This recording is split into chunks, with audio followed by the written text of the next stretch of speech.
ஒன்றியத்தில் இருக்கக்கூடிய பாசிச பாஜக அரசு அவங்க கார்ப்பரேட்டுகளுக்காக ஆட்சி நடத்தக்கூடியவர்கள், மக்களுக்காக ஆட்சி நடத்தக்கூடியவர்கள் இல்லை. அதனால கார்ப்பரேட்டுகளுக்கு எதிராக, அரசிற்கு எதிராக எந்த குரல் எழுப்பப்பட்டாலும் அந்த குரலை நசுக்கி எறிய வேண்டும் என்று நினைக்கக்கூடிய அவர்கள் அதே எண்ணத்தோடு காத்து நின்றார்கள்.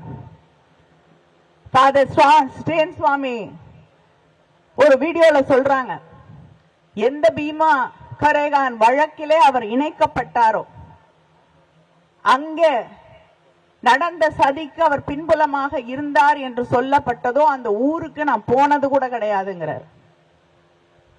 ஆனா இன்னைக்கு இந்தியாவில் ஒரு பெருமை மிகு வார்த்தை anti national Naxalite, urban Naxal.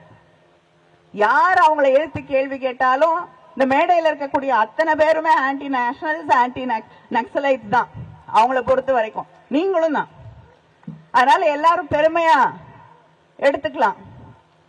யார் கேள்வி கேட்டாலும் அவர்களுக்கு எதிராக எழுப்பப்படக்கூடிய அத்தனை கேள்விகளும் அவர்களுக்கு எதிரான கேள்விகள் இல்லை, இந்த தேசத்திற்கு எதிரான கேள்வி, இந்த தேசத்தின் பாதுகாப்பிற்கு எதிரான கேள்வி என்ற ஒரு கட்டமைப்பை அவர்கள் தொடர்ந்து உருவாக்கி கொண்டிருக்கிறார்கள். அந்த கட்டமைப்பில் உருவாக்கப்பட்ட ஒன்றுதான் அந்த பீமா கொரேகான்ல இருக்கக்கூடிய சமூக செயல்பாட்டாளர்கள் அத்தனை பேரை கைது செய்து சிறையில் அடைத்தது.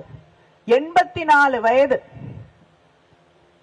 நாட்டிலேயே அதிக வயதுள்ள, வயது மூப்பான ஒரு நக்சலைட் இருக்காருன்னா அது ஸ்டேன் சுவாமி தான்.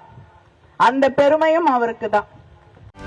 செய்திகளை உடனுக்குடனும் துல்லியமாகவும் தெரிந்து கொள்ள சப்ஸ்கிரைப் பண்ணுங்க.